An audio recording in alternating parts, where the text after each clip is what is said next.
Today's devotion, Alone with God. When we make prayer a priority, we'll be ready for the day ahead.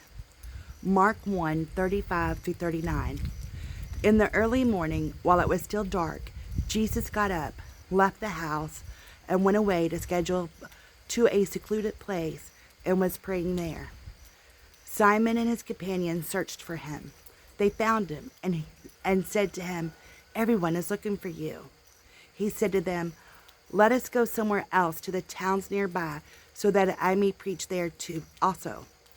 For that is what I came for." And he went into their synagogues throughout the Galilee, preaching and casting out the demons. The devotion says, is prayer part of your daily schedule?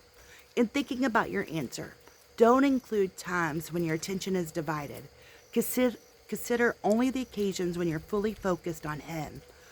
While prayer at any time is good, we also need to have a set time and place where we meet with the Lord each day. Even though Jesus was the Son of God, He knew the importance of solitary prayer time. He didn't do anything on His own initiative, but lived in dependence on the Father.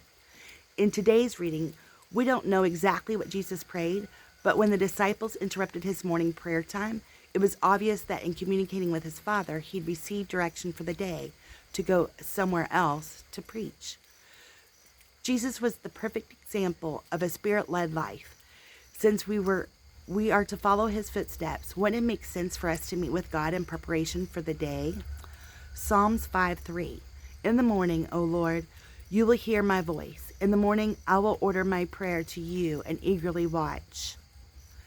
This is the time to lay our concerns at His feet, seek His guidance, trust Him for provision and protection, and intercede for others. Although many things demand our time and attention, we should strive to make a prayer a regular part of our daily routine. When that is our priority, we'll have a firm foundation for the day, no matter what it brings. So for me, like, before I even climb out of bed, I just say a quick prayer. I woke up and please help me get better or whatever, but before I get out of bed, I always just say a quick prayer. And before I started these devotions, I did my devotion 6 days a week, and doing these videos holds me accountable, do them 7 days a week, and stay on task. But my big morning prayer, I do in correlation with my devotion. And to me, that is my personal time with God. And I like to share my devotion, like my husband sometimes on the weekends will do the devotion together, but I still like my personal prayer time. I think it's good to have a group prayer and everything, but having that individual time with God and lay it all out. And it's kind of funny, this morning, normally I don't do this, but this morning before I even did my devotion, I said an extra prayer just because I have a lot going on in my mind right now. Having people moving in and everything, that's a lot, and trying to figure that out. And just didn't feel like I could focus on the devotion, so I prayed before it and then prayed after. But I could always kind of tell, like, where my mind is, depending on how my prayer is, like what's on my mind. And I have a prayer list, and if I don't get to my prayer list, then okay, I have a lot going on personally that I didn't get to that part. So 99% of the time I do pray on my prayer list, but that 1% of the time it's like me. But in 1 Thessalonians it says praying without ceasing, so I don't feel guilty anymore for just praying. But definitely, I do like I think the morning devotion gives me something to find strength throughout the day.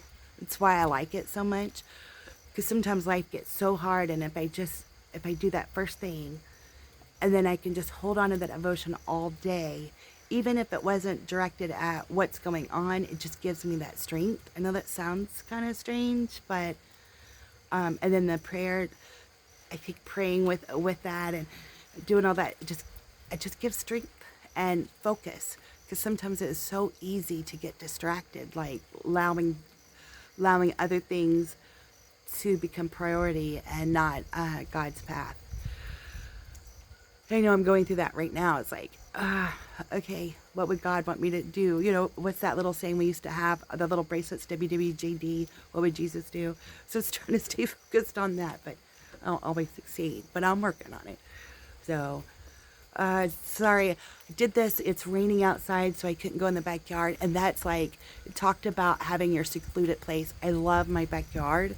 Because it's very secluded, I guess, and it's just that peace.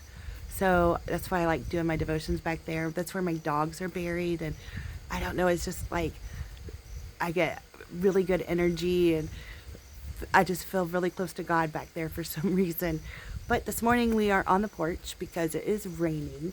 The grandson, my daughter and the grandson, stays in a camper behind us, but he spent the night and he's in there going, all right, where's grandma? So I thought I better hurry and do this morning. I'm on the porch. So I'm sure you'll hear his voice on some of these sometimes, like yesterday. So we'll see how that goes. I hope you have a great Sunday and be happy and smell bunches. Don't forget to laugh. And remember, God loves you.